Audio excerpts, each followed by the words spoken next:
olive oil is 100% fat. There's nothing else in it. Pancake mix, on the other hand, is only about 11% fat. And yet, olive oil is good for you, and pancake mix is not. Why is that? As it turns out, the amount of fat we eat doesn't impact our weight or our cholesterol or our risk of heart disease nearly as much as what kind of fat we eat. But let's back up. What is fat? If we were to zoom in on a salmon, which is a fatty fish, past the organs, past the tissues, into the cells, we would see that the stuff we call fat is actually made up of molecules called triglycerides, and they are not all alike. Here's one example.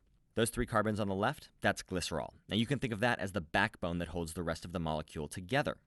The 3 long chains on the right are called fatty acids, and it's subtle differences in the structures of these chains that determine whether a fat is, let's say, solid or liquid, whether or not it goes rancid quickly, and, most importantly, how good or how bad it is for you. Let's take a look at some of these differences.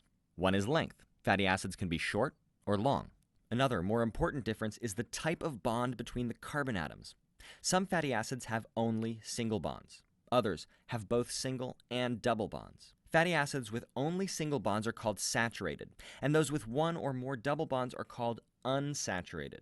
Now, most unsaturated fats are good for you, while saturated fats are bad for you in excess.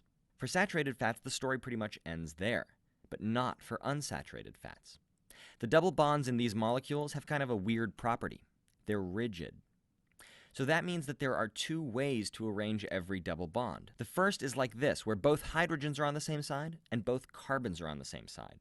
The second way is like this. Now the hydrogens and carbons are on opposite sides of the double bond. Now, even though both of these molecules are made up of exactly the same building blocks, they are 2 completely different substances, and they behave completely differently inside of us. The configuration on the left is called cis, which you've probably never heard of. The one on the right is called trans, and you probably have heard of trans fats before. They don't go rancid, they're more stable during deep frying, and they can change the texture of foods in ways that other fats just can't. They're also terrible for your health, by far worse than saturated fat, even though technically they're a type of unsaturated fat. Now, I know that seems crazy, but your body doesn't care what a molecule looks like on paper. All that matters is the 3D shape, where the molecule fits, where it doesn't, and what pathways it interferes with. So how do you know if a food has trans fat in it? Well, the only sure way to know is if you see the words partially hydrogenated in the ingredients list. Don't let nutrition labels or advertising fool you. The FDA allows manufacturers to claim that their products contain, quote, 0 grams of trans fat, even if they actually have up to half a gram per serving.